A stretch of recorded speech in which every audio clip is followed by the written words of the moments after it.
boy said when he first saw this ship coming to take him home, it is as if God came out of the sky.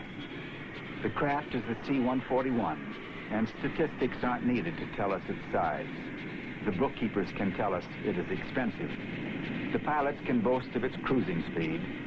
But to the boys who have been on it, for all its magnificence and strength, it is a box. It is a wing. It is the way home. This 1969 documentary, titled To Save a Soldier, depicts the rescue, transport, and medical care of American soldiers wounded in the field in Vietnam. The C-141 plane and its crew members played a vital role in that process. Now the flying warehouse will be transformed. Each individual flight is configured to the needs of every patient that will come aboard. In effect, each flight is a handcrafted, specially designed hospital ward. The documentary shows the crew supervisor overseeing the transformation from cargo plane to flying hospital. That supervisor, that man, is Ed Gray of Paducah. Who's that? That's me. That's you, okay. I'm the only one in this thing that's done some talking. When you look at that guy, when I see that, what do you think? I just remember it like it yesterday. It's just like yesterday.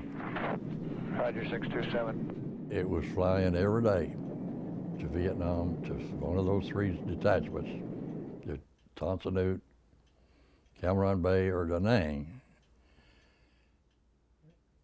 My friends that I knew over there, you know, they knew that that airplane was very important. And the quicker we get in there and the quicker we can get out, the better off we're going to be. Every time the plane left Clark Air Force Base in the Philippines, it was a flying target for the enemy. The main reason for us flying in there and out of there as fast as we can, they had a $50,000 bounty on that airplane to be shot down. If they could shoot it down, they'd shoot at it. After patients were loaded on board, the real work started, as seen here again in the documentary. We took care of them, whatever they needed. Pills, shots, food,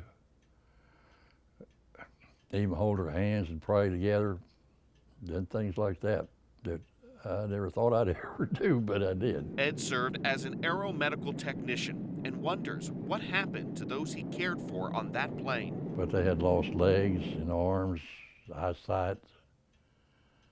It was terrible there.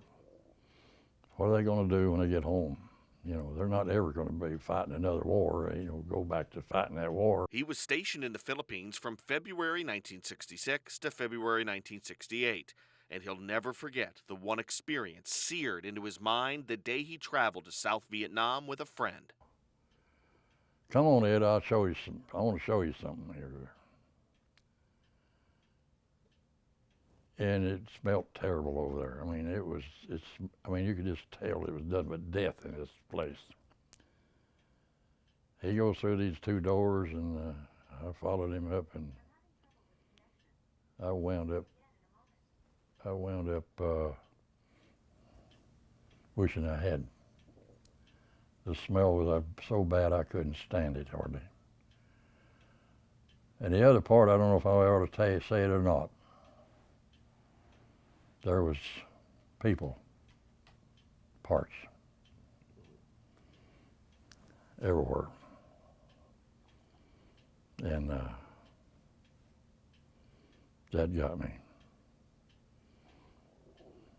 But then I walked away, went outside. This war is hell. Every time it's a war, it's hell. I just couldn't believe it.